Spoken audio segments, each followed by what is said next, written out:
The 76ers have even the series against the Heat despite a big performance today from Jimmy Butler in a losing effort. The Golden State Warriors, the Dallas Mavericks today have even their series against the Phoenix Suns after Chris Paul made a complete idiot of himself and he was distracted with his family. We have 2 Game 4 look-aheads for Monday night between Golden State and Memphis. And, of course, you got Boston against Brooklyn. Both games on Monday night. And in the world of Major League Baseball, we had the Cleveland Guardians. Are they finally going to get hot?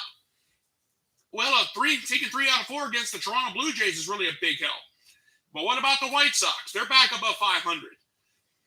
After a 3-game sweep against the White Sox are 1 game above 500 after sweeping the Red Sox this weekend. I will have that and more tonight on the Scott Manning YouTube Sports Weekend Wrap-Up Show, and we will start the show right after this.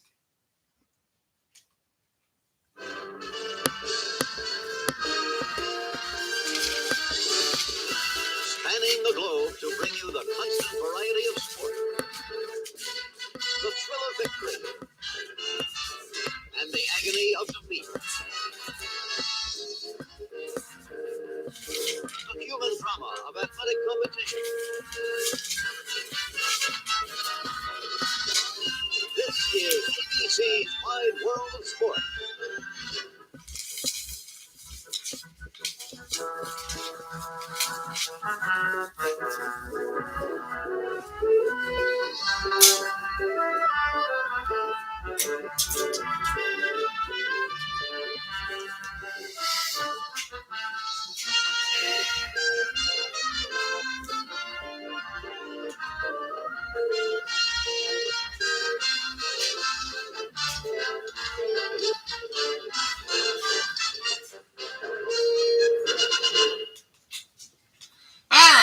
Let's get this show on the road. It is now time for the Scott Manning YouTube Sports Weekend Wrap-Up Show. I am so happy to have you with us here on this late night. And let's get started. And I really hope all of you moms out there today had a very happy Mother's Day. It was a great Mother's Day for all the moms who are the fans of the Philadelphia 76ers. And that's where we're going to start. The 76ers beat the Heat tonight in the game you just saw a little bit ago, 116-108. The series is now tied at 2 games apiece. James Harden, a big day for him. 31 points, 7 rebounds, 9 assists, 1 steal. Joel Embiid, keep that name in mind. 24 points, 11 rebounds, 2 assists, 1 block. Tyrese Maxey, 18 points, 3 rebounds, 4 assists. And Tobias Harris, not a spectacular day, but it was good enough. 13 points, 3 rebounds, 4 assists, 3 steals. As for the Miami Heat, I hate to say this, Jimmy Butler. He had 40 points in a losing effort. 3 rebounds, 6 assists, 2 steals, 2 block shots. Bam Adebayo, 21 points, 7 rebounds, 4 assists. Victor Oladipo, 15 points, 3 rebounds, 2 assists, 3 steals, 2 blocks. And Tyler Hero from Kentucky, 11 points, 10 rebounds, 1 assist, 2 steals. He had a double-double, but he wasn't impressive at all. You got to remember, in this series, Joel Embiid missed the first 2 games due to being in concussion protocol and a facial fracture that he suffered. Now, all of a sudden, the 76ers are right back in the series. And the 76ers look great today. Now, Jimmy Butler of Miami, he had a great game himself. But keep this in mind, too. Miami's largest lead was only 4. Philadelphia's largest lead at one point was 14. The 76ers today had 24 points off of turnovers, and they committed 17 of them. Miami, they only had 11 points off of turnovers, and they committed 13.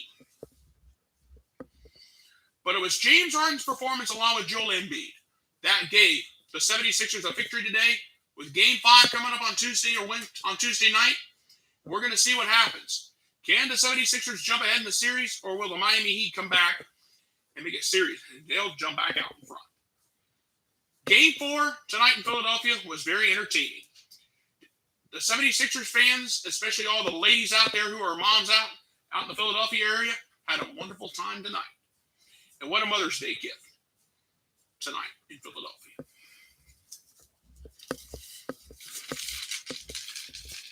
All right, let's move on. The Dallas Mavericks today beat the Phoenix Suns 111-101. That series is tied at 2 games apiece. Luka Doncic, 26 points, 7 rebounds, 11 huge assists today, and 3 steals. Dorian Finney-Smith, 24 points, 8 rebounds, 1 assist, 1 steal. And Jalen Brunson from Villanova, 18 points, 4 rebounds, 4 assists today. For the Phoenix Suns, it was not a good day today to be a Suns fan. Devin Booker put up 35 points on 4 rebounds, 7 assists, and 1 block. Jay Crowder, 15 points, 6 rebounds, 1 assist, 1 steal, 1 block. That was it for him. DeAndre Ayton, he had a double-double, yes, I'll grant you that. 14 points, 11 rebounds. But 2 assists, 2 blocks, it wasn't enough today. But keep this in mind. Chris Paul fouled out of the game early in the fourth quarter. He only had 5 points. And at one point, the Dallas Mavericks had a 17-point lead. That was their biggest lead of the game. Yeah, actually, let me take that back. The biggest lead for the Phoenix Suns was only 3 points. They committed 17 turnovers, while the Dallas Mavericks, they were 20 of 44 from beyond the yard. That's 45.5% if you're keeping score at home. Chris Paul may have been distracted by the fact that his family was being heckled by a Dallas Mavericks fan. That fan was immediately removed from the building. But could that have been an issue today? Or was it the fact that the Phoenix Suns couldn't do much of anything? Because you had Doncic and Finney-Smith scoring 50 of Dallas's 111. Just those two alone, they put up 50 on the board between the two of them today in Game 4. Now, with Game 5 coming up on Tuesday night, we'll have to wait and see what happens. This was a big win for the Mavericks and a win they needed. The series is now tied at 2 games apiece, with Game 5 coming up on Tuesday. Keep that in mind, but what a game it was in the Dallas area. And all the Dallas Maverick mamas out there, you guys definitely had a very happy Mother's Day. All right. Now, we have 2 Game 5s on Tuesday. But we have 2 Game 4s we need to think about on Monday night. The Milwaukee Bucks face the Boston Celtics in Game 4 on Monday night, 7:30 on TNT. Let's go back to Game 3 for a minute. The Milwaukee Bucks barely escaped over the Boston Celtics 103-101. A Marcus Smart missed free throw, plus bad timing, when Al Horford put in a shot, which was definitely late after the buzzer. That's what hurt Boston right there. And another thing to keep in mind, Jason Tatum, he only had 10 points on 4-19 shooting, and he was 0 for 6 from beyond the arc. That's what really cost the Boston Celtics. But the Celtics are struggling against Giannis Antetokounmpo.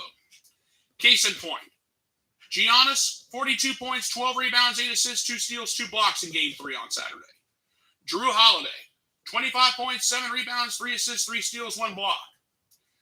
Brook Lopez, a double-double, 13 points, 10 rebounds, 2 assists, 2 steals.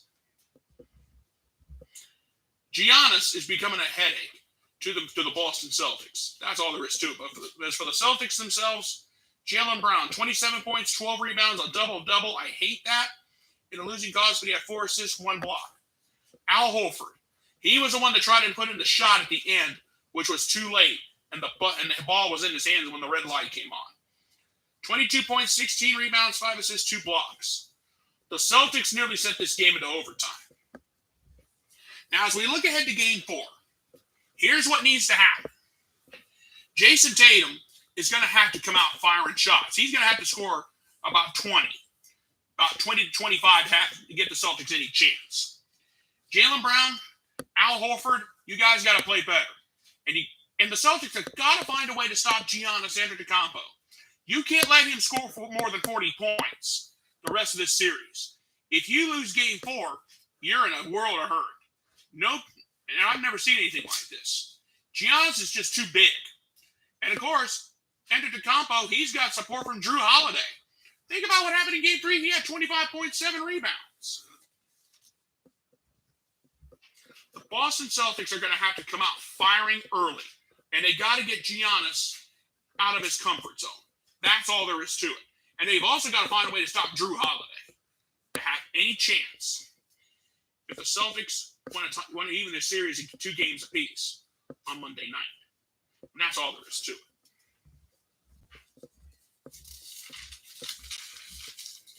Now, let's think about, now we have a Game 4 look ahead between Memphis and Golden State. The Warriors beat the Grizzlies 142-112 on Saturday night in Game 3. Golden State leads the series 2-1. Steph Curry, he had 30, and you look back at Game 3, Steph Curry, 30 points, 2 rebounds, 6 assists, 1 steal. He was a perfect 14 of 14 at the free throw line. Jordan Poole, not a bad night for him either. 27 points, 4 rebounds, 2 assists on 11 of 17 shooting for the game. Klay Thompson, 21 points, 9 rebounds, 4 assists. Nice night for him. Nice night for him as well. Ja Morant in the game before he had to leave with an apparent knee injury. 34 points, 3 rebounds, 7 assists, 3 steals. He was 4-7 from beyond the arc. Desmond Bane, 16 points, 3 rebounds, 2 assists, 1 steal, 4-7 from beyond the arc. And Jaren Jackson Jr., 15 points, 3 rebounds, 3 assists, 2 steals. The question is, will Ja Morant be a no-go? According to the latest information I have, Ja Morant is a questionable no-go. He suffered a knee injury when Jordan Poole grabbed it during a loose ball situation late in the fourth quarter. And Ja Morant left the building, went to the locker room, and he left the building. And he actually left the Chase Center, I'm sorry. My apologies. Ja Morant left the Chase Center without talking to reporters. But he went on Twitter. He deleted a post that said that Jordan Poole broke the code. Let's go back to Game 2 for a second. This series is starting to take its physical toll on both teams. Back in Game 2, Dylan Brooks committed a hard foul in Game 2 and sidelined Gary Payton II for the rest indefinitely with some ligament and muscle damage. Brooks was suspended for the flagrant 2 on Payton. He suffered a fractured elbow. Now Dylan Brooks will be back for Game 4 if there's any good news for the Memphis Grizzlies. But Ja Morant, if he's out, it's going to be a nightmare. Ja Morant is the whole offense for the Grizzlies. What will happen in Game 4? We'll have to wait and see. If Morant's a no-go, which it looks like is what it's going to be right now, lights out. Golden State's probably going to move on. But Dylan Brooks, if he's healthy, he's coming back from a 1-game suspension for what happened. And on top of that, Gary Payton II is sidelined for the rest of the season. He's out indefinitely. That is not good. He's got ligament and muscle damage to his elbow, and it was pretty bad. He landed awkwardly. We get ready for game 4 on Monday night. This is a 10 o'clock start on the East Coast of the United States. We'll have to wait and see what happens. All right. That is your NBA wrap and look ahead for this Sunday night. And now we wrap up the weekend in Major League Baseball. The Chicago White Sox have swept the Boston Red Sox in a huge 3-game set. The White Sox are back above 500. How in the world did the White Sox get the job done? Let's see. Jose Abreu, 4 of 13 in this series. He had 2 doubles, 4 RBIs, and 2 strikeouts in the series. Yasmani Grandal, he may have only been 2 for 10. He had 3 walks and he struck out twice. Luis Robert, 4 for 13 with 2 runs, a home run, 3 RBIs, a walk, and 3 strikeouts. A great opportunity for him. Now, Abreu's hitting 240. Nice run for him. Yasmani Grandal, he's having his struggles. He's only hitting 173. Luis Robert, he's hitting 273. He's the best power hitter that the White Sox have right now. But what about Gavin Sheets? Middle of the batting order. Gavin Sheets was only 0 for 10. He struck out 3 times. That was the only downfall for the White Sox in this 3-game set. But as for the Boston Red Sox, Rafael Devers, he was 6 for 13 in this series with a double, an RBI, 2 walks. He struck out once. He's hitting 308. Xander Bogaerts, 3 for 12 in this series with a run, a walk. He struck out 3 times. He's hitting 343. JD Martinez, he was 3 for 13 in the series with 3 strikeouts. The guy's hitting 294 right now. But what is going on in Boston? Well, I may be able to answer that for you. The top two batters in the batting order for this series, Enrique Hernandez and Trevor Story. Enrique Hernandez, he's only hitting 176. He was only 1 for 12 in this 3-game set. Trevor Story, he's only hitting 194. He was 1 for 12 in the series, and he struck out 6 times. That's part of the reason why the White Sox got the sweep. And it showed. But if you want to look at pitching performances in this 3-game set, I've got the best one of the bunch. On Sunday, Dallas Keuchel pitched 6 solid innings, gave up 8 hits, 2 earned runs, walked 1, struck out 5. He did that on Sunday. But let's go back to Saturday with Dylan Cease. Let's see what happened here. He got a no decision, sadly. But he pitched 5 innings, gave up 4 hits, 1 earned run, walked 3, and he struck out 8. But Liam Hendricks got 2 saves, and he's got his 9th save of the season. How about that? The White Sox swept the Red Sox at Fenway. That is impressive. I don't care who you are. The White Sox are now 1 game above 500. They're still 3 games back of the Minnesota Twins. Now, the White Sox face the Guardians in an important 3-game set. And I'm going to be talking about the Guardians here in just a few minutes. So, Cleveland fans, be patient. Now, the Atlanta Braves took 2 of 3 from the Milwaukee Brewers. This was huge because the Cardinals got a split with the Giants, and now all of a sudden St. Louis is only 2.5 back in the National League Central. But the Braves taking 2 out of 3, that was a huge one. How in the world did the Braves do it? Let's see. Ronald Acuna Jr., the guy's hitting 278 right now. He was 5 for 11 with 3 runs, a double, 2 home runs, 3 RBIs, 2 walks, and he struck out 4 times. Matt Olson. Oh boy. He's hitting 264 right now, but he was only 1 for 11 with a run. But he did have a double early in the series, 2 RBIs, 2 walks, and a strikeout. So I will give him just a little bit of respect. And you notice I'm saying just a little. Austin Riley. He's hitting 243 right now. Right now, he's having a rough go. In this series, he was 0 for 11 with a run, 2 offs, and he struck out 5 times. Ouch. But let's move on to the Milwaukee Brewers. Kelton Wong, the former Cardinal.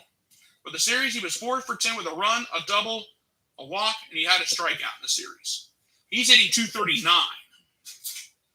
Willie Adams. Right now, he's hitting 229. He was 2 for 11 with a double, an RBI, a walk. He struck out 3 times. And Christian Yelich, the former MVP candidate, he was 3 for 12 in the series with a run, a double, an RBI, and he had 2 strikeouts in the series. But if you want pitching performances, I got 2 perfect pitching performances for you. Eric Lauer, on Friday, he got the win. He pitched 6 1/3, gave up 2 hits, 2 runs, 2 runs, a home run, 3 walks. He struck out 8.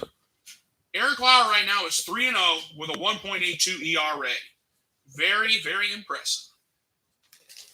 But on Saturday, Max Fried had a fantastic pitching performance.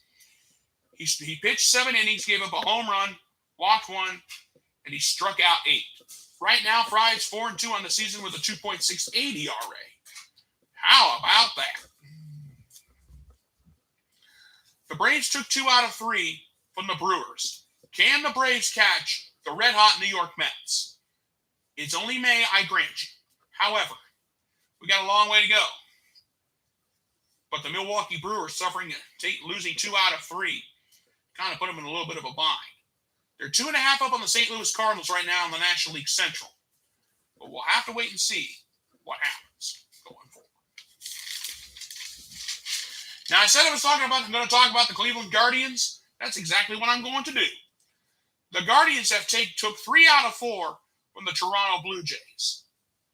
And right now, the Indians have 5 members of the 300 Club so far this season. Stephen Kwan, he's hitting 316, and in this 3-game set, he was 3 for 12 with 2 runs, a double, 2 RBIs, a walk, and 2 strikeouts in the series. He's a rookie. Jose Ramirez, he gave up a lot of money to go somewhere to stay in Cleveland. He's hitting .311. He was 3 for 11. He was 3 for 11 in the series with 2 runs. He had a double, a triple. The triple came on Sunday. He had an RBI, and he had 2 walks in the series. Owen Miller, he's hitting .352 right now. He was 4 for 10 with 3 runs, a double, a home run, 5 huge RBIs, a walk, and 2 strikeouts. And Josh Naylor, he was 2 of 10 for the series. He's hitting .317. With a run, he had 2 RBIs and he struck out once.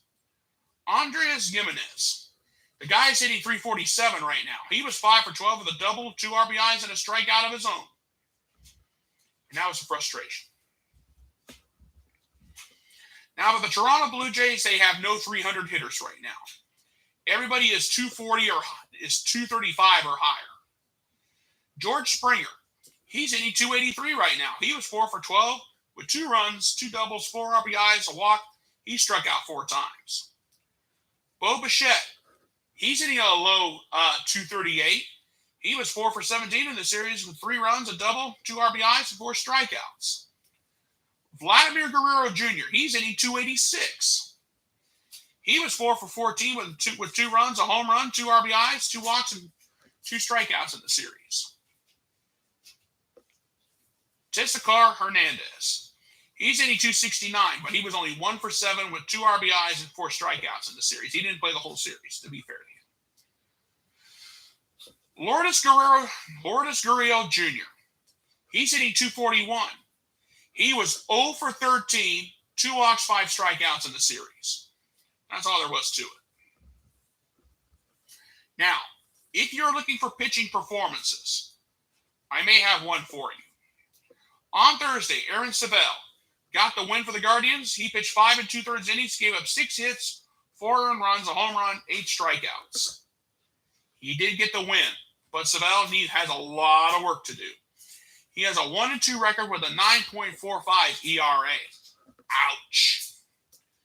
But let's look ahead. Let's look to Saturday, because we did have a doubleheader. Saturday in Game 1 of the doubleheader, when the Blue Jays took the win, Kevin Guzman, he got the win. He pitched 6 1/3 innings, gave up 6 hits, an earned run, walked 1, struck out 5. He's 3-1 with a 2.13 ERA. Nice. Saturday in Game 2, the nightcapper, Tristan McKenzie.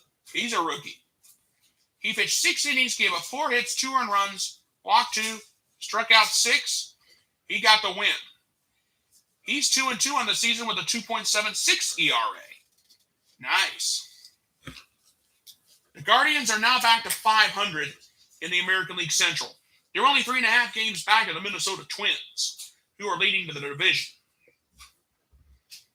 The White Sox did sweep the Red Sox. And on top of that, the Guardians took the Blue Jays 3-4. Now, the White Sox face the Guardians starting in the series on Monday night. We'll have to wait and see what happens. But I promise you, this is going to be a fun series. And that's all there is to it. And that's the truth of the matter. Now, we're going to talk about the best record. Now, who has the best record overall? I've been thinking about this. A lot of people have the Los Angeles Dodgers down as having the best record in the National League. They have the best record in all of baseball right now. But I'm not going to worry about overall record just yet. But I want to talk about the best record in the American League. Right now, that belongs to the New York Yankees. The Yankees beat the Rangers today. They split a doubleheader.